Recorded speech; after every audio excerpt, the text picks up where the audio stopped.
The Economic and Financial Crimes Commission, the EFCC, has declared Mr. Gudi Ibro wanted in connection with a case of conspiracy, capital market fraud, stealing, diversion of funds and money laundering.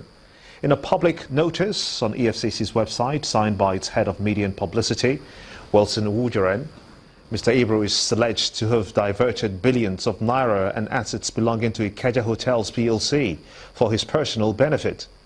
The commissions want anyone with useful information on his whereabouts to contact any of its offices nationwide. In the meantime, the Economic and Financial Crimes Commission in the South-South Zone is currently investigating some politically exposed persons, including former governors in the region, in matters of fraud and money laundering. The disclosure was made by the South-South Zonal Head of the Commission, Ishaq Salihu, during a meeting with journalists in Port Harcourt, River State. The EFCC zonal head said that over 50% of the over 1 billion naira recovered so far in the last 10 months have been recovered from politicians. You're watching the news at 10 on Channels Television, celebrating 21 years of professional broadcasting. Let's quickly shift gears now as we take you to business news, where Emana Emawe is standing by to take us through.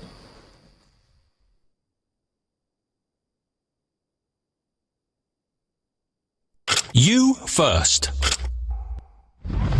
First Bank.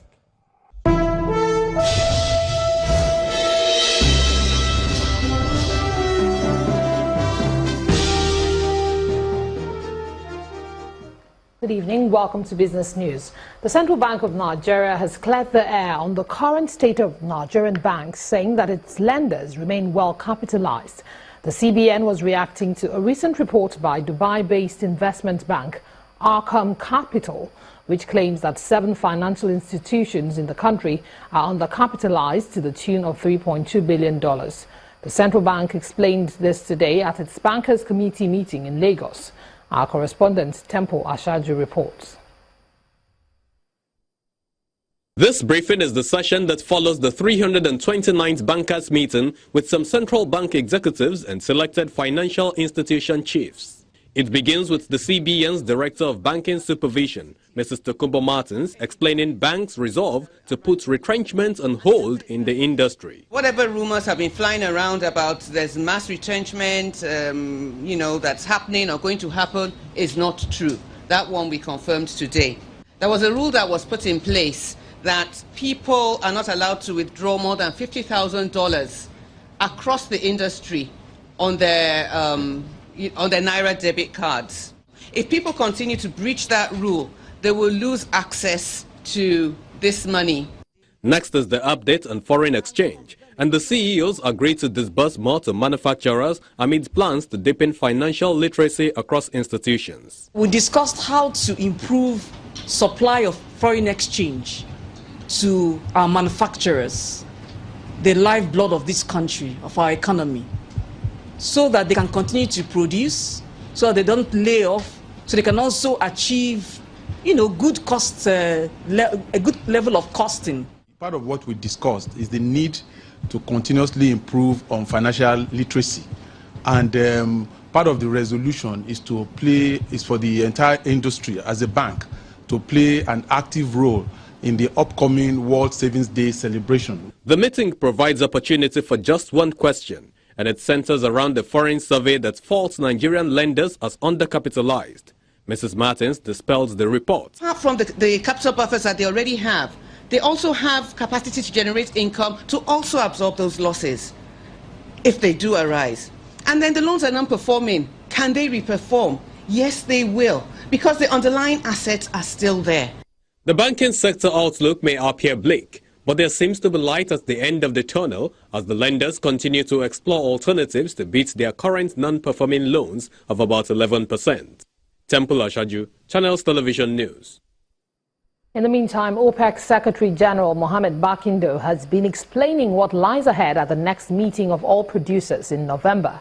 He was speaking at the recently concluded World Bank IMF annual meetings in Washington.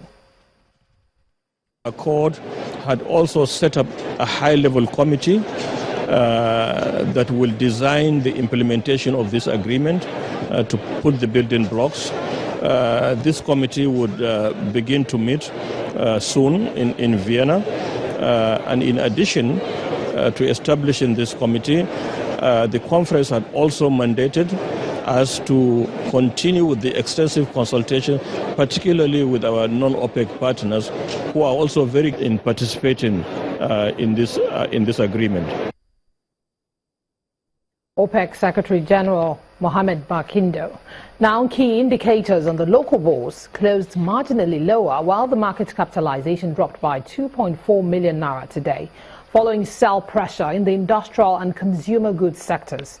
Millicent Walker has more on today's trading summaries.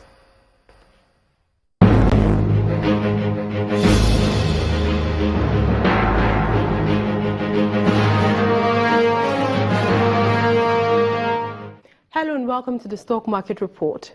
Main indicators on the Nigerian Stock Exchange retreated slightly by 0.03% at the close of Wednesday's session in reaction to profit booking by short-term investors as well as mixed performances by equities.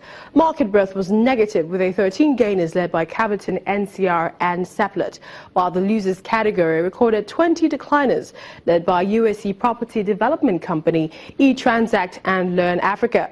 The day's turnover was relatively lower in comparison with Tuesday's transaction, as a total of 155.58 million shares changed hands for 1.43 billion naira in 3,277 deals.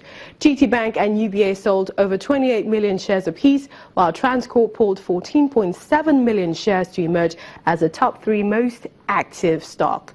And that's the Stock Market Report. I'm Millicent Walker.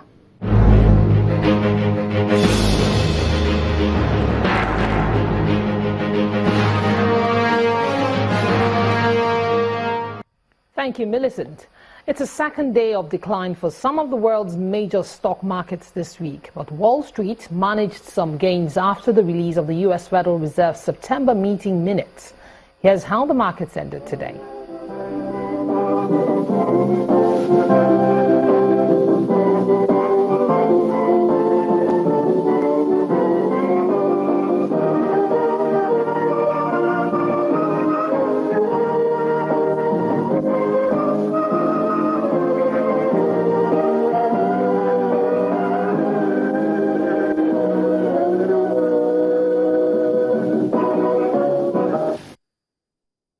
And that's business news tonight. Thank you for the company. I'm Imana Amawe. It's back to Gimba.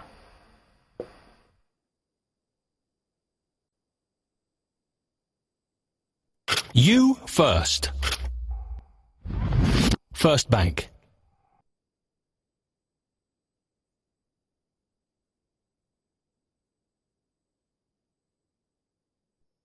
Nigeria's foremost commercial bank, First Bank PLC, has reiterated its continued support for owners of small businesses. The bank's group executive in charge of retail banking in the north, Mr. Abdullahi Ibrahim, who was speaking on the sidelines of the just concluded Nigeria Economic Summit, says that small businesses remain the backbone of the nation's economy. Our correspondent Ibrahim Adra reports. Patronage for Made in Nigeria goods was at the heart of discussion at the 22nd edition of the Nigeria Economic Summit Group.